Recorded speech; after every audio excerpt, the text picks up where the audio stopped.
आइए रुक करते आज के मुख्य समाचारों की ओर।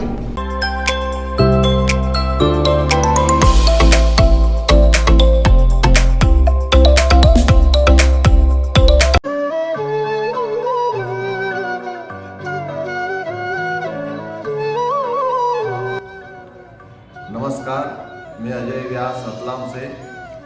हम आ रहे हैं आपके शहर बाबा महाकाल की पावन धरा उज्जैन में 22 दिसंबर दोपहर 1 बजे से भागवत कथा के लिए हरिओम वाटिका नागेश्वर धाम कॉलोनी रहेगी और कनीपुरा रोड पर ये है। सभी भक्त सादर आमंत्रित हैं। साथ ही आप घर बैठे भी जे टीवी भारत पर इसका लाइव प्रसारण भी देख सकते हैं। जय श्री कृष्णा, जय श्री राम। उज्जैन एसपी सत्येंद्र कुमार शुक्ल द्वारा सभी थाना प्रभारियों को सख्त से सख्त निर्देश दिए जाने वाली मकर संक्रांति के पावन पर्व को देखते हुए पतंग व्यापारियों पर निगरानी रखें। यदि कोई भी पतंग व्यापारी चाइना डोर बेचते पाया जाता है, उनके ऊपर रासुका की कार्यवाही करे। इसके साथ ही खरीदने वाले ग्राहक और चाइना डोर के साथ पतंग उड़ाने वाले लोगों के ऊपर भी रासुका की कार्यवाही करे। चाइना डोर बेचने वाले व्यापारी और खरीदने वाले ग्राहक चाहे किसी भी संगठन का हो, उज्जैन पुलिस सख्त से सख्त कार्यवाही कर उनका अवैध निर्माण को जमींदोज करने का कार्य करेगी। उज्जैन एसएसपी सत्येंद्र कुमार शुक्ल द्वारा आम जनता से अपील की गई है कि कोई भी चाइना डोर ना बेचे और ना ही खरीदे। यदि नियम का उल्लंघनकारी किसी व्यापारी ने इस प्रकार की हरकत की और चाइना डोर गोपनीय तरीके से बेचने का प्रयास किया तो पकड़े जाने पर रासुका की कार्यवाही से वंचित नहीं रहेगा और उसका अवैध निर्माण जमींदोज कर दिया जाएगा।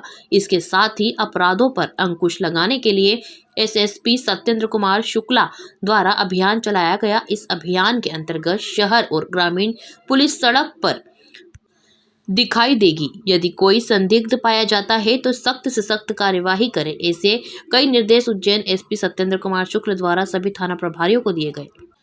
जेटीवी भारत उज्जैन से जगदीश परमार की खास खबर। सर, चाइना डोर को लेकर उज्जैन किस प्रकार की कार्रवाई करेंगे? पिछले वर्ष भी हम लोगों ने इसमें कार्रवाइयाँ की थी और ये सुनिश्चित किया था कि किसी भी तरह का विक्रय अगर होता है जिसके कारण कई बार बड़ी विपरीत परिस्थितियां निर्मित हुई हैं। पिछले वर्ष एक बच्ची की डेथ भी हुई थी, जिसके बाद हमने उनके जो चाइना डोर बेचने वाले हैं उनके विरुद्ध एनएसए की भी कार्रवाई की थी। इस वर्ष भी डीएम साहब का एक आदेश निकल गया है जिसमें चाइना डोर का विक्रय प्रतिबंधित किया है।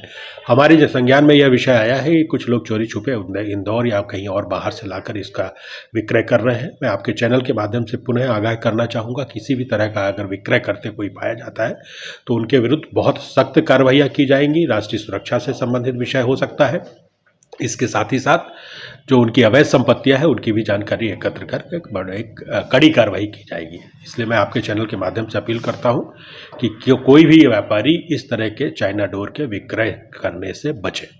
सर, नशा माफिया को लेकर किस प्रकार की कार्रवाई? ये कार्रवाइयाँ लगातार निरंतर चल रही हैं। पिछले दिनों में भी आपने देखा होगा, इस वर्ष तक अभी तक हम लोगों ने टोटल 57 कार्रवाइयाँ की हैं जो इसमें एनडीपीएस के ड्रग माफिया के संबंध में, और लगभग 3200-3300 कार्रवाइयाँ हमारी हो चुकी है एक्साइज के संदर्भ में। अभी परसों ही एक बड़ा कैच थाना झाड़ा में भी पकड़ा गया है। हमारी टीमें लगातार काम कर रही हैं और इनमें से कुछ जो सेलेक्टेड हैं जो लगातार इसमें काम है, जिनका आपराधिक रिकॉर्ड रहा है, उनकी अवैध संपत्तियों की जानकारी एकत्र करके नगर निगम और जिला प्रशासन के सहयोग से उनकी अवैध संपत्तियों की जानकारी एकत्र की गई है और उस पर भी कार्रवाई अगले कुछ समय में की जाएगी। सर, उज्जैन पुलिस रात में सड़क पर दिखाई दे रही है, क्या? देखिए, क्या होता है कि एक पुलिसिंग की अपना एक प्राथमिकता होती है। जैसा कि आप जानते हैं कि जब सर्दी का मौसम आता है तो उस दौरान चोरी की वारदातें ज़्यादा बढ़ती हैं।